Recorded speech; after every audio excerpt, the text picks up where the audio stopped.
Okay, we're on. Misha, over to you.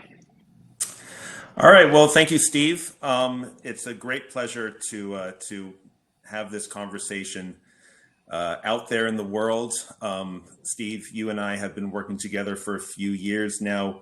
Verify has been a proud sponsor of the Precious Metals Summit, of many of our events, and I think this is the fourth year that we're doing this virtual panel. Um, it sounds cliche, but I do believe we have the best group yet. And I think we're going to be covering some really fantastic topics given the turbulence in the markets and the challenges that we're all seeing. So this panel, this virtual panel in advance of the Precious Metals Summit Zurich is called Making Every Investor Interaction Count.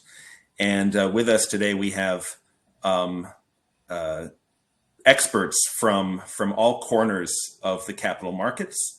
We have Tara Christie, President and CEO of Banyan Gold Corp. We have Tavi Costa, Partner and Macro Strategist at Crescat Capital. And we have Greg Huffman, Managing Director, Equity Sales at Canaccord Genuity. And of course, moderating this panel will be Steve DeYoung, founder and CEO of Verify. It's my pleasure to watch this conversation unfold and learn what the experts have to say. Thanks. Okay, thank you, Misha. Always a pleasure to work with yourselves on these. So first and foremost, thank you to everybody who's joining today, and a big thank you to our panelists for taking the time. I know everyone's busy. Markets like this, we have to work 5 times as hard to get sort of 1/5 as much done. So just appreciate everybody taking the time to do this. Just before I get into, I'm going to let each of our panelists introduce themselves. The point of today's conversation, and treat it more like a conversation than a panel, is we have an audience primarily made up of corporate executives, IR, and some family office, and so on. We're going to spend our time sharing whether it's battle stories, tips, things we've witnessed, and so on, with an audience in mind of people who are sort of in the trenches doing the same thing. We'll focus today's conversation primarily around institutional marketing, so companies meeting with investors, and really excited because we have someone who's sitting in that seat, Tara, pitching to investors, Greg sitting on the institutional sales desk, kind of bringing the investors and the companies together, and then spending a lot of time in conversations with both of them. And then Tavi sitting on the other side, on the buy side, or in the institutional seat, where companies are coming through the door, kind of pitching their ideas and why Crescat should take a look at them. So I'm really looking forward to this conversation and see how all this unfolds, and having different points of view. Hopefully the audience, feel free at any point in time to throw questions into the chat. We'll try and weave them into the conversation, and we'll have a Q&A at the end as well. But just looking forward to seeing how this comes together. What I'm going to do just before we get into the initial questions, I'll just pass it around and let each of our panelists introduce themselves. And Tara, maybe we'll start with you. Great. Well, thanks. I'm the President and CEO of Banyan Gold. I've been the CEO since 2016, and it's been an interesting journey, certainly from acquiring our asset in 2017 and now sitting with a 6.2 million ounce resource. But still, we're a junior explorer, and it's been a tough market for my size of company. And Greg, maybe over to you next. Perfect. Thanks, Steve, and thanks to both Verify and Precious Metals Summit for putting on this event today. Really, really happy to be a part of it. And Greg Huffman, Global Head of Mining Sales for Canaccord Genuity, based out of Toronto. Been with the firm about 7 years, coming up on 8 now, I guess. And geologist by background, and have had the fortunate career path to have worked on many sides of the table, both buy side, equity research analyst, and in this sales role for a number of years now. So very happy to be here today. Last but not least, Tavi, over to you. Thanks for having me. I am a partner at Crescat Capital. We run 3 different hedge funds, a global macro, a long short, and also a precious metals fund. We have a very large focus on commodities in general, so we invest in a lot of early stage businesses in the mining space. And I am one of the folks that runs most of the macro themes and most of the thematic approach that we have as part of our investments at Crescat. Thank you. Okay, so first question I have, and Greg, maybe we'll start with you. we won't spend as much time talking about where we think the market's going. Let's talk about what we're seeing today. And today, whether you want to see that as 1 month, 3 months, I'd love to hear just observations. You spend your all day, every day, going to site, meeting with investors, meeting with corporates. What are some observations you have about where the market is today? And I'm sure all of us are going to naturally feed that into where we think it's going. Yeah, for sure, Steve. Thanks for that. And I'd start with it. Yeah, obviously, it's not a surprise to anyone. It's very challenging out there to be anywhere within the mining space right now. Like we've seen a prolonged period where it's been incredibly challenging to generate returns as an investor, incredibly difficult to run a junior or producing mining company because of volatility in share prices and difficult access to capital because of the challenging macro conditions and uncertainty. And I guess from us, sitting on the brokerage side, obviously it's been challenging to try and find opportunities for investors to make money in these tough markets. Challenging to find investors to have access to capital for ongoing drill programs or construction financing. So yeah, we've been through about 12 to 18 months now where it's been almost a frozen environment for a lot of capital ability to access capital. Hopefully we're starting to see that thaw a little bit. Uranium recently has been a bit of a bright spot with the uptick in the uranium spot price and some equity deals being able to get completed successfully in that arena. There continues to be lots of excitement around the longer term transition towards electrification, driven mostly with lithium, although the prices for the underlying commodity have been very volatile.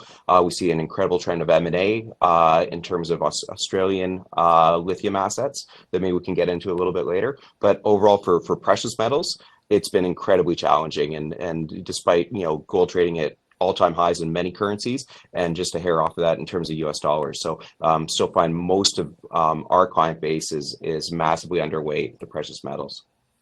So if lithium and uranium, if those markets, those are still commodities, and it's in a bull market, the precious metals tend to differentiate themselves as being this own bucket. In this type of market, it's almost like we just want to classify everything a commodity, so you get a bit of a spillover effect from some of these other elements that are doing better. Do you see a world where a fund is doing better in uranium or lithium or some of these electrification metals, and that comes into other markets because the fund performance is increasing and there's extra capital available for precious metals? Is it a trend you think we'll see, or is this more we're making money in lithium, let's double down on lithium?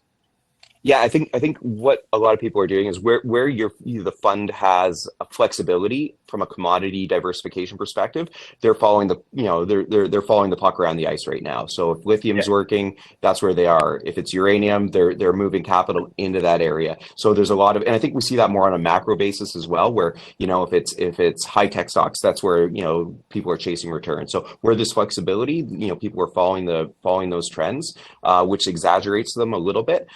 And we don't see a lot of counter-cyclical investing at this stage, just because people are pretty, most fund performance has been pretty challenged this year. There are some outliers, but overall it's been a very challenging environment. So people are, trying to chase performance, particularly as we get into the final quarter of the year. Yeah. Tara, what about yourself? What do you, someone who spends a lot of their time just meeting with investors, raising capital, keeping existing investors, and I'm sure always on the hunt for new ones. What are some observations you're seeing? Well, certainly talking to my institutional investors, which I try to do pretty frequently to know where they're at. And, many of the challenges that Greg has mentioned, challenges with liquidity and, particularly when they're holding small juniors. But I'm actually down in New Orleans and I'm talking to a bunch of, there's a lot of retail here and really different perspective. And I actually thought it was going to be really quiet, but our booth has actually been busier this year than it was last year. And people coming back and genuine interest in following the story. So that actually was a bit of a surprise for me today. Despite, because, many of the conferences I've been to recently have been a little bit more gloomy in terms of the outlook. But, I'm sensing that the people are thinking that maybe we're getting close to the bottom, if not already there. So, and it really is understanding who you're talking to and what interests them. It's really important in your communications with them.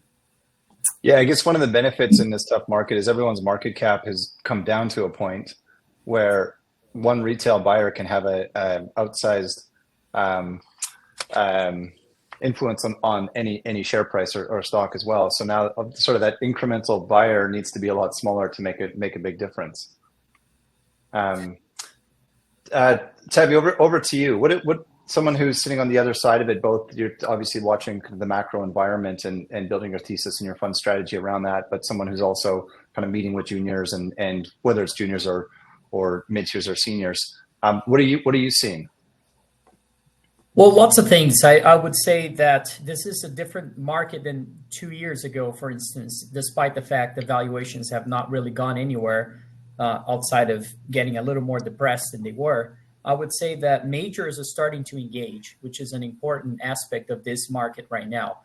We're seeing stories where gold companies, for instance, are engaging with companies that are more into electrification metals, which is a shift in the market overall. I do believe that there's a tremendous opportunity in gold, specific gold companies in the junior space, but it's quite unique what we're seeing. The resolution of those engagements, although, are coming out to be a lot of deals that we're seeing, not a lot of deals, but some of the deals we're seeing are mostly on a JV structure base. And so not really, entire takeouts in this industry. So, there has been certainly the opportunity to create value during those with those strategic partnerships. And, this is a unique environment, as I think Greg said, about gold prices being near all-time highs, but the valuation being so low. I can't recall of another time in history that we've had such a disparity of this valuations relative to where the underlying price of the metal is. Now, I would caution some people on one thing, not caution, but to kind of understand how the commodity space really works. It sort of works through a rotation process, right? So you have now uranium, orange juice prices, and all those things are really hot.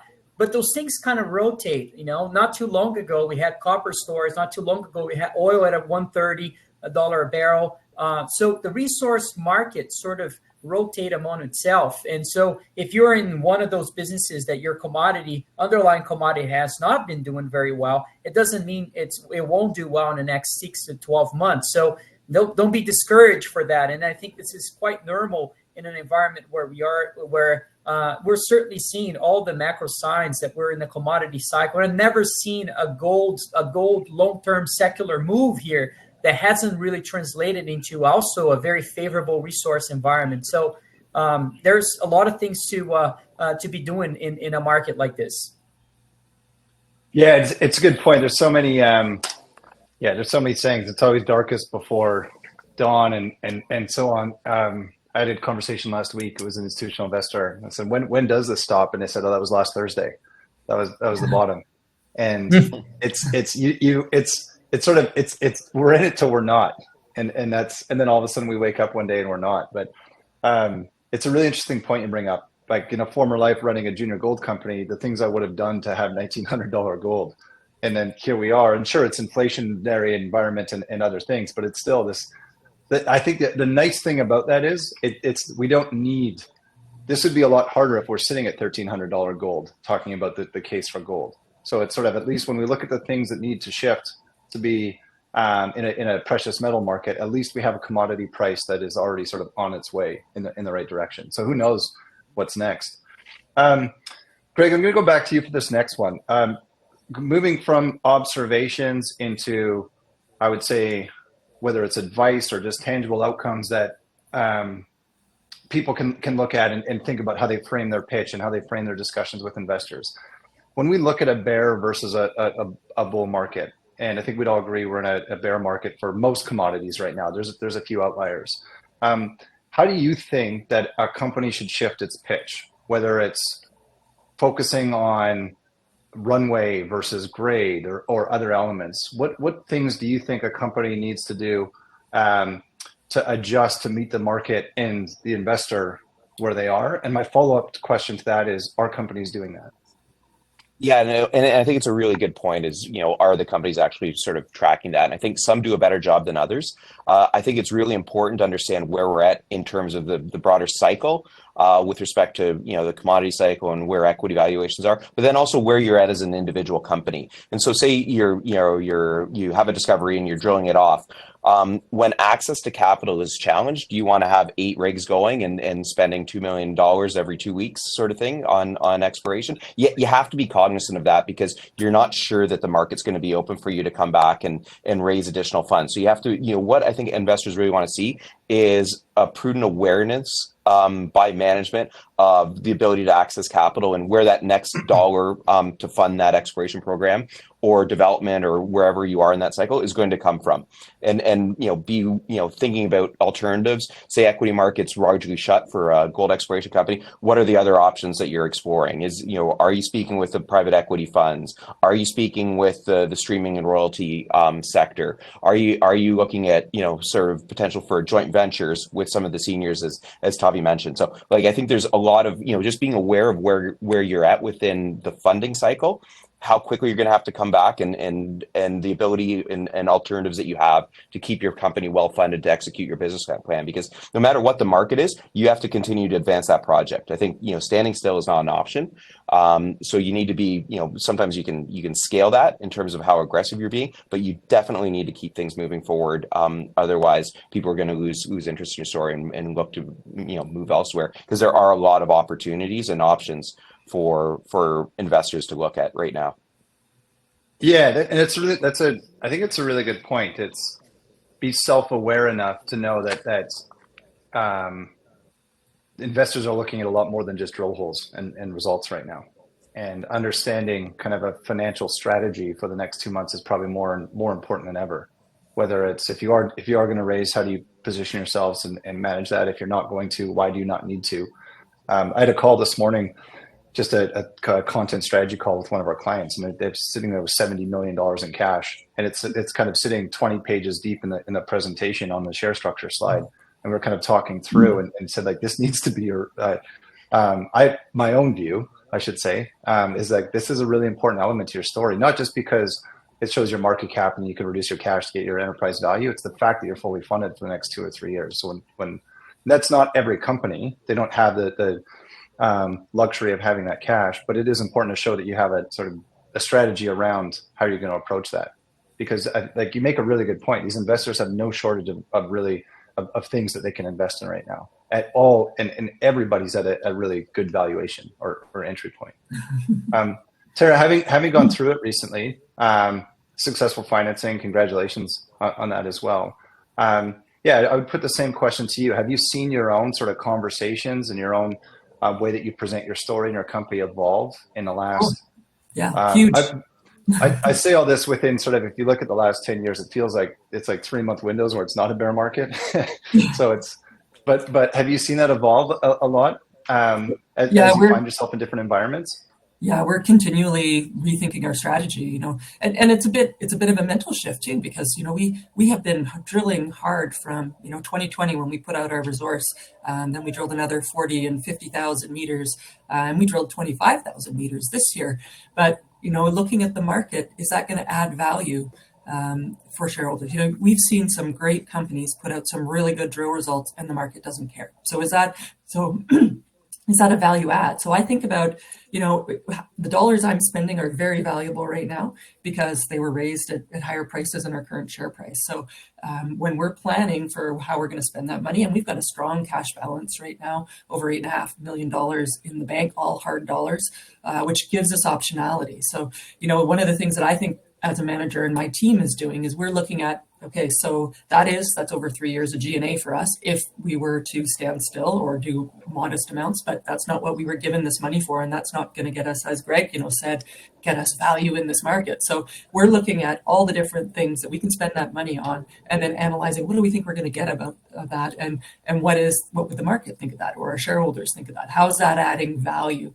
Meanwhile, we're doing lots of work that we know is adding value. Our metallurgy, some high-level engineering. We do have some drill results coming back. But in this market, that doesn't seem to be drill results in particular, unless they're really spectacular, knock it out of the park, aren't adding value. So, and when you're at 6.2 million ounces, it's hard to argue that a drill hole is going to be the catalyst for you. So we'll be ready Oh, sorry, you go ahead. Yeah, no, I was just going to say, so we're doing all this work so that we're prepared when 2024 comes. Here's all the range of things we can do. We can decide how much money we want to spend, how conservative, if we see a strong bull market or if we see some interest in gold, we can spend more money and add more value to the project, move forward.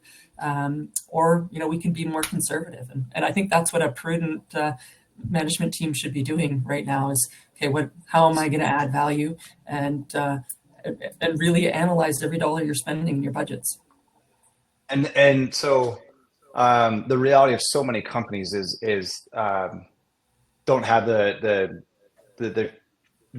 look at their cash balance and they know they have to raise capital in the next in the near future.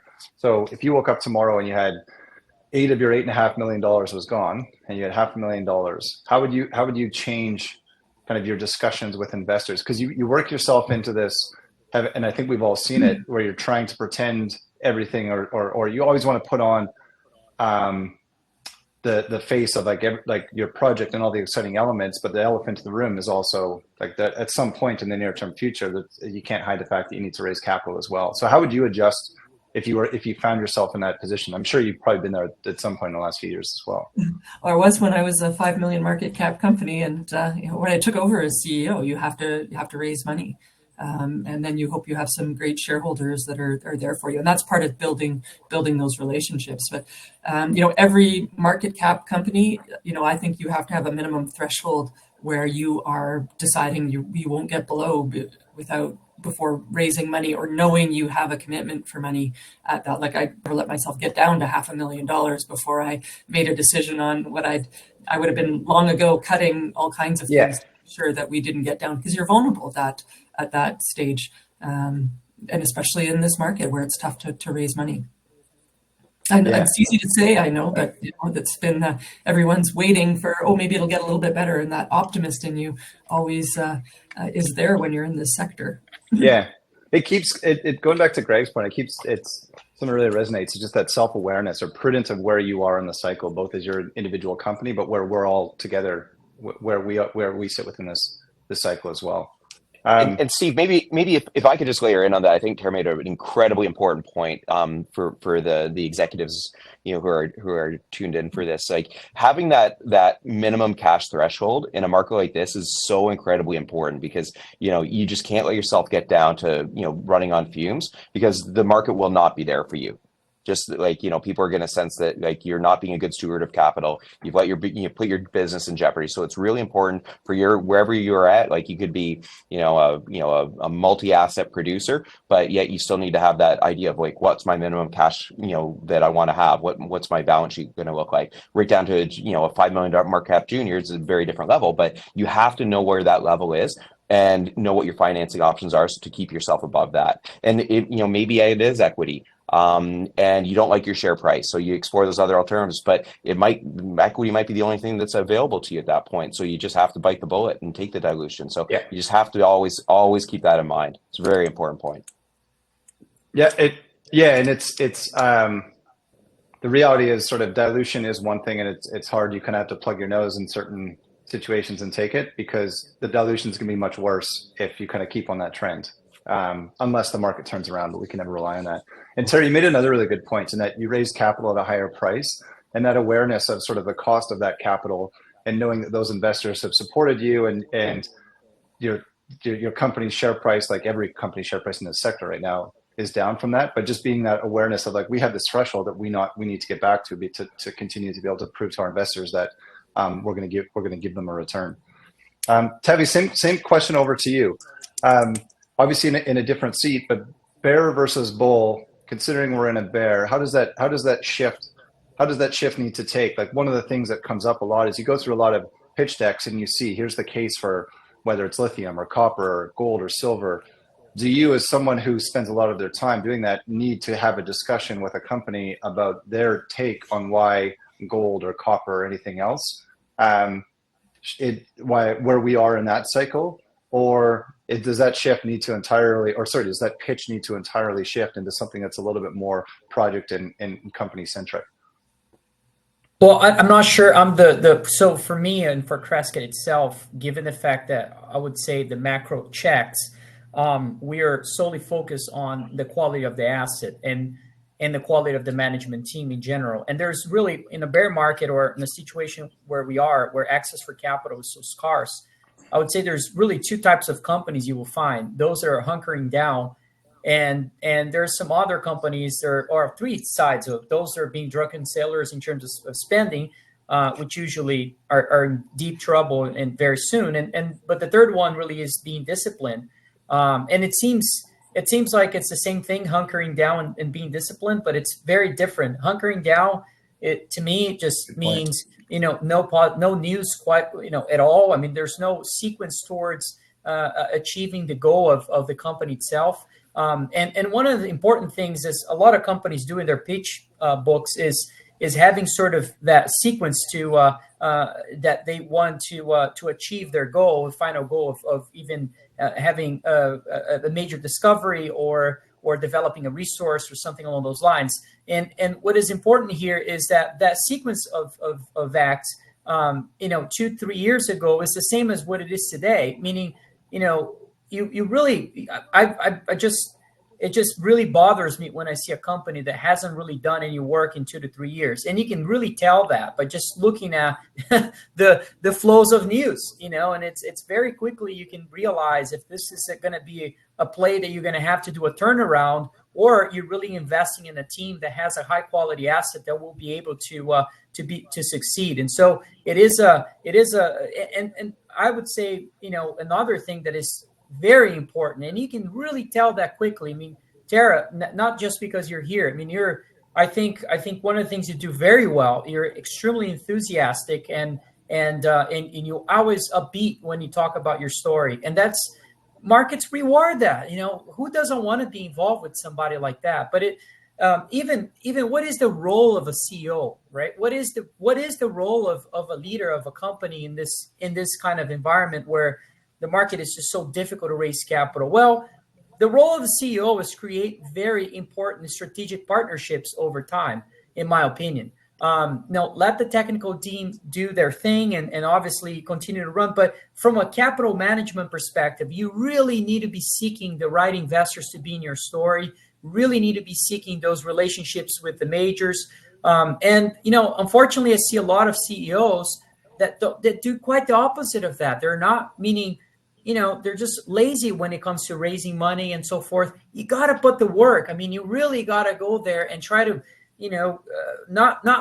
there is a role into brokerage firms here too. Do you think it's lazy? Do you think it's laziness, or do you think it's just if they have a technical background, or if they have any specific background, they just default to something they're more comfortable with? That's a good question. I think there's a degree of both sides. I think there's some leaders that are just more technical and the way, and we have companies like, I'm not going to name names here, but we do have companies like that they're just not market savvy. They're just, truly technical guys, and that's fine. Those stories can do well too. But to me, there are other stories where you just see dilution after dilution, and it's what some of the worst deals you see in terms of, led by brokers and some other things. And it's like, I don't even know who the investors that are coming into the story right now. Like we're getting completely diluted on a story, or maybe we're not even involved with the company just yet, but you look at the history of where they raise capital and it's a total mess. And so whose fault is that? Right. And it's very much a balance, because it's sort of where in some ways you can look at what we're saying is that sort of you need to keep things moving forward and so on, but there's a cost to doing that. So it's like one of my takeaways from all three is so far, it's very much, I agree with your discipline versus hunkering down, but what is the discipline value add that you can do? Because you have to move things forward, but there's a cost to doing that. If there's a cost, there's dilution associated with it. So it's kind of looking at those three different elements of like, what are the catalysts? What are the things that we do? How much is it going to cost? What is the impact and dilution for that? And then maybe it's a happy medium somewhere in there. But to be honest, it feels like very much it's just literally sitting down and actually doing that analysis. And that's what we're doing right now, because I think that's really key. We're not going to sit still, but we need to actually do a real deep dive. What value are we going to get? How much is it going to cost? Is that worth it at these prices? And to your point about raising money, absolutely. I started with a technical background and a private company background. So I had to learn the capital markets piece. And back when I was a 5 million market cap company, I couldn't get a broker to take 6% and broker's warrants to help me because I was too small and too unknown. So I had to actually go out and develop those relationships with the institutional shareholders and build my share base. And the real benefit of that is I know who's in my stock. That I've brought in financings, and that served us well. And we did no warrants. That also meant we didn't have that 4-month overhang. So learning how to do that, and it does take an awful lot of work and thinking and strategy and building relationships, making commitments on what you do, and then achieving them and changing the pitch deck, as Tavi says. And that's why I'm so cautious about what I'm going to commit to for 2024. I want it to be really well thought out. So that I can achieve it and go back to my shareholders and say, hey, look, I did that and I spent your money well. We're good stewards of the money, and we're advancing and adding value to this project every day, even if we're not out with a big drill program. And I think we can do that. We've got lots of ideas on how to do that. But, the raising money piece is really tough. And lots of people do just go to a broker here, raise me some money, I'll pay you a fee. You get whoever you get for shareholders. And I think that's risky, particularly in this market. I went through it. Verify is a private technology company, went through a fundraise, and all of a sudden there are no Gregs that you can call and say, hey, Greg, well, maybe there are out there, but I really missed that side of it, being able to, because I always found it was a balance of having those institutional relationships yourself, and then also the sell side brokerage relationships, and kind of the right balance there would pull it together. And then being set off into this private tech world with no relationships. I feel like exactly the $5 million company that nobody really cares about in the public space, because we're just not in a market where people are coming downstream as much. And for me, I had to relearn everything. And I really missed that brokerage side. But long story short, in my own experience, it all comes down to the relationships, building them early, which might be more like retail brokers, because your market cap isn't at a point where institutional investors really take notice. Some advice that was given to me early on, which really resonated, was when you go into a pitch, I always thought of it, especially I only had a few years experience in the sector, as like, I've got my drill results and I've got these things I need you to understand. And some advice that was given to me is like, you first need to remember that you're selling yourself as a CEO to run this company. And if they don't have confidence that you can do that when they leave the meeting, everything else you said doesn't matter at all. So the results are part of it, but it's like as much as you're selling the company, you're also selling yourself in those meetings as well. And Steve, just following up on my point there about that, that's how I started, but now I'm working on exactly what you were talking about, building those relationships with the brokers, and not just in a financing, who's working for you year round, making sure you're communicating with them, because, that's another mistake. I think some people, they get a brokerage to finance them, but then they don't go back and say, hey, what are your institutional guys? How are they helping us in supporting the stock? Understanding that it's not just one-off financing, and building those relationships so that you're in communication with them, because they're pretty key. And I've had to build those relationships over the last few years, and it's a big help once you get them. Exactly. And Tab, you made another point that really resonated with me, is just the excitement side. Like, you need to be excited about what you're doing, because any investor who meets with you is looking at that excitement and saying, this person's going to go take this excitement to their own team, to other investors, to every other conversation they're in. And that's what I want to ultimately invest in, is know that this isn't that we're just not waiting for the results to sell themselves. Greg, you made a point. Sorry, Tabby, go ahead. No, I was going to say, and those things sound simple, right? But you'd be surprised what you see it out there. And to your point as well on dilution, boy, it's such a difficult question, right? Do I dilute myself? But there's the other side of it too, which I think it's sometimes even worse, where there's a small amount of capital raise, and that is just not enough for a big enough project for the year. And so you end up losing the entire year because of that. And to me, that's even more concerning when I see that. When the dilution with the right investors, that's okay, in my view. I mean, that's better. It's a better alternative than the other, which is just bringing a bunch of wrong investors when a small dilution that then ends up being just another lost year. And that happens quite often. That's like almost like hunkering down, but not yet. Yeah, it's almost like halfway in between, where it's like you're trying to get the financing monkey off your back so you can have conversations about what else. But if you do if you don't raise enough money to get it, you're sort of a week after the financing closes, the financing monkey is back in the room, kind of sitting there, or the elephant is in the room, or however you want to say it. Greg, you made a comment in an earlier discussion we had about preparing for institutional. We had a discussion prior to this just about what can companies do to prepare for institutional marketing. And Greg, you made a comment about just doing due diligence ahead of time, the company doing due diligence on the investor, as well as I believe it was something about if they're taking the meeting, their understanding of your company is already at a certain point. Maybe if you can, answer the question for you, but maybe if you can expand on that, on just when companies are doing institutional marketing, whether it's brokerage led or just by themselves meeting with these investors, what can they do? What can they not do to prepare for that, those meetings? Yeah, and I think it's something that's really important. Maybe probably not as much time is spent on it. There's a lot of time and effort put into marketing, either going to conferences or out doing face-to-face meetings, or be it virtual. But I think a lot of that can be not wasted, but not as effective as it could be if you're just giving the same pitch 4, 5, 10 times a day after day.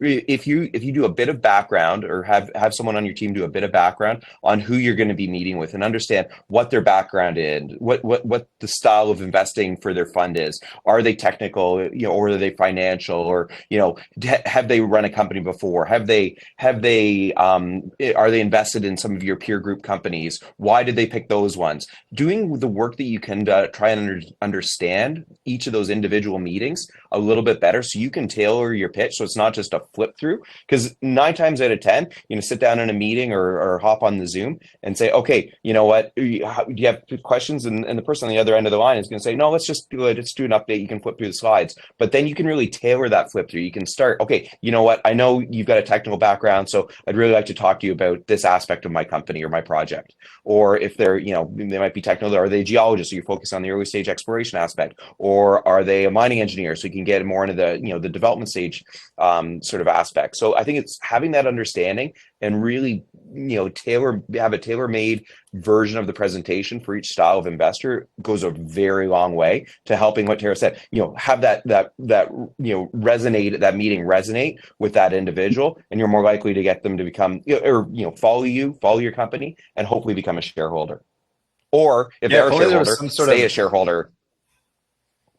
Which is as important in this market, where you have institutional, like if you have an institutional investor who has outflows, they might be looking at their portfolio and trying to decide. They're not looking for new things, they're just trying to decide what to keep. And that's sort of, if you haven't sort of gone through and explained to them why they should continue to stay in your story, that's as important, if not more important, than trying to find new investors. To your point about tailoring the pitch, if only there was some sort of like interactive presentation platform that allowed companies to, sorry for the cheap plug. But it's a really good point. And I will say that in a lot of the things that we've done at Verify, where you bring this interactive content into a pitch, one of the downsides of that is you have companies so excited to show it, it can actually go in the opposite direction of what you're describing, where here's my 3D model and I've got it in this presentation, I really want to show it to you. And then 30 minutes into the meeting, you realize they just wanted to go through your financials and talk about, they already knew, they're all really comfortable with your geological model, and they actually just wanted to spend time. One of the things that we've been trying to really, I don't want to say coach, but share knowledge with companies. And as we work with 160 and growing companies, and sort of we're always ingesting this data, is this concept of start by asking the questions ahead of time. If it's with institutional sales like yourself, Greg, there's somebody there who can actually give you a lot of that knowledge and give you some insight if you're not able to get it from the fund. Start your meeting with a bunch of questions about specifically what they want to see, and then intentionally, as you go through it, pause every 5 or 10 minutes to do a temperature check to see if you're on track or not, especially in these conferences where it's 25-minute meetings and you don't have a lot of time, and in the last 5 minutes, while you're just getting to the crescendo or the end of your pitch, they're thinking about the next meeting that they're about to be late for, and so on. But I think it's a really valid point that there's so much that's free work that we can do. There's no cost to it, to finding out what these investors not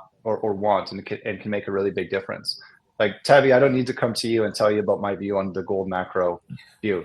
You're 10 times educated on it as I am, and all I'm going to do is waste 10 minutes of your time if I attempt to tell you that.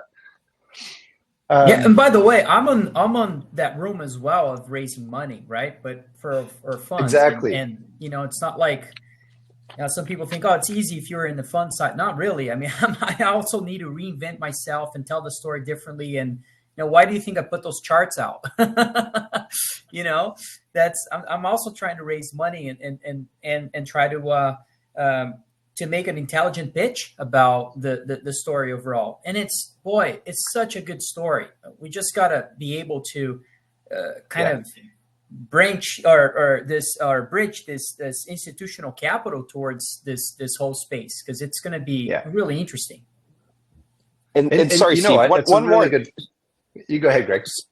Sorry, Steve. Just one more thing that his comment sort of brought me to this. I think one other thing that we can do a really good job, in addition to understanding the investor and sort of what their background is, but why did they take the meeting? I think that's something that, like, if you're doing brokered marketing, ask the salesperson. Okay, so why will you cover this? Why do you think they took the meeting? Are they a current shareholder? Or do they own some of my peers? Or are they looking? Has there been a change in the mandate of the fund that allows them to, basically branch out into a new geographic jurisdiction? So trying to understand their motivation in taking the meeting, that really helps, because usually what happens is, like, the institutional investor kind of has a pretty good handle on the macro. And so they're choosing which companies they want to meet with because those companies fit into their macro outlook, and they're looking for good investment opportunities that fit that. So within your presentation, you don't need the first 6 slides talking about why you're bullish on uranium or gold or lithium. They're usually there. Have that in an appendix. Focus in on the specifics of your company as you start out. I think that goes a long way to maximizing that. If it's conference 25 minutes, or if it's a one-on-one meeting, just normal brokering 60 minutes, goes by really fast. So if they want, trust me, the investor will ask if they want your view on the commodity, but generally you're preaching to the converted already. Yeah, and especially because we're talking about sophisticated institutional investors, but it's a really good point. It's an easy question to ask. Why are we here? But why did you take this meeting, especially in this environment? And if it's a generalist institutional investor, maybe there's some space for a macro discussion on what you're seeing. But even then, they're probably doing a lot of their own work to get to a point to take that meeting. And if you, like, every minute in every meeting is very valuable. If you spend 10 minutes on giving them your opinion on something they've already formed a view on, that's 10 minutes that could have been spent on other really or important parts that the really important parts of that as well. Tavi, you made a really good point, though. I think, and I'm definitely guilty of this as well. When you go as a corporate into a meeting with the institutional investor, you have this view of this is sort of a meeting with a big pool of money, right? Mm-hmm. And it's just that the money sits there and they're just waiting for kind of things to throw their money at. And it's not. But the reality is especially in this environment, these are people running these funds whose livelihood is dependent on their ability to continue to raise capital for those funds, have those funds perform, and so on. But there's actually it's almost like we're in the trenches together to a certain extent, mm-hmm. and there's a human element that I don't think corporates really get into enough. And that it's sort of, there's a bit of a shared experience that's taking place, whether you as a corporate are trying to raise money for your mining company, or you as a precious metals or resource fund manager trying to raise capital for your own funds. And I think it's sort of an easy one that I think companies can really draw on in these discussions, because there is an element of, we've all made a choice to be in this industry. We're all in it together. And sort of, there's no reason we can't approach these conversations from that mindset. Steve, is such an important point that a lot of times we get involved on the raising capital side of it. We don't take any fees because we're not brokers, anything like that. But we get involved in telling some of the companies we own, we should probably not be taking that money from that investor. He's not a long-term investor. She's not a long-term investor. That institution potentially wouldn't be a good partner long-term, and so forth. And or if we need to light up a block of a company, well, we don't want to just sell it in the market. Most likely, if this story is something that we really believe in the long term, well, maybe this is a time to bring in a strategic investor to the story, right? So there's obviously there's intelligent ways to do things in this world, but it's I wish we were sitting on a pile of capital just to deploy everywhere, and it's definitely not the case. It's just one day we'll get back there at some point. we touched on this earlier, Greg. I'm actually going to throw another one back at you. Canaccord works all over the world. We're in this North American commodities market right now, which is very different than what we're seeing in other places of the world, and specifically Australia. Love to hear observations on what you're seeing in other markets, because we're all dealing with the same commodity price. So what are we seeing in other markets? And the follow-up to that is there anything we can learn from that and bring it back to how we position our companies, our industries, or anything else, that some of these industries that aren't as, I don't know what the word, depressed as we are, anything we can take away from that? Yeah, and I think it's something that it's sort of operates on a cycle as well. Like, you rewind 12 or 15 years, and North America was the source of risk capital for mining by far and away, and Australia really wasn't interested in investing in the junior mining space. That's really much flipped right now. You've got a much more sort of resource aware, risk taking from both a retail and an institutional perspective environment in Australia relative to North America right now. So I would, and don't get me wrong, like their market's not wide open from an equity financing perspective, but there's a lot more activity, there's a lot more interest, there's a lot more volume going through the markets down there. So it does, and overall interest, like, there's a large conference going on in Australia right now that's very well attended. You've got a lot of retail participation. You've got some new podcasts that have popped up solely dedicated to investor awareness for mining, and they're very, very well followed by people from across this sector and outside of the sector. So I think that there's just a little bit different of a level of interest right now in Australia, whereas I think in North America and maybe Europe and London to a lesser degree there's a lot of fatigue. Like, I know here in Toronto, there's a lot of investor fatigue within the institutional market right now as it relates to mining, because it just seems like we haven't had broad sector performance that's been able to help drive investor returns. So it's been a struggle, and a lot of people are just fed up. Whereas in Australia, there's a buzz. There's a lot of incremental sort of people seeking out knowledge, seeking out new names, and I think it's just a sign. I find right now Australia is probably a little bit further ahead in terms of the commodity cycle, and generally leads things by 6 weeks to 6 months. So I do think that's coming towards North America. It's just going to take a little bit more time. The leading indicator, the Aussies. Exactly. I guess Tavi didn't like what you had to say, so I'm just kidding. Tavi's going downstairs for a panel at the conference he's at in 10 minutes, so he sends his regards. We had to step out. Last question I have for both of you, and Tara, maybe I'll start with you. Say we sat down and had the same panel 12 months from now, leading into the Zurich conference next year. What conversation are we having about the state of the industry 12 months from now? Okay, you want the junior? And this is being recorded, so we might play it 12 months from now. Oh yeah, okay. That's well, shareholders do that all the time. The ones that come in with their notes, they're always saying, "You told me this at our last meeting." That's why I always check my notes before I go into a meeting, because what are they going to tell me? So, I hope that we're seeing, and my crystal ball is a little hazy, I hate to tell you, but that we're actually seeing some appreciation for the good projects and the quality management teams that a year from now have added value, are financed, and have good projects. So, I'm an optimist, because I like to think that I have one of those good projects and a management team that's going to add value over the next year.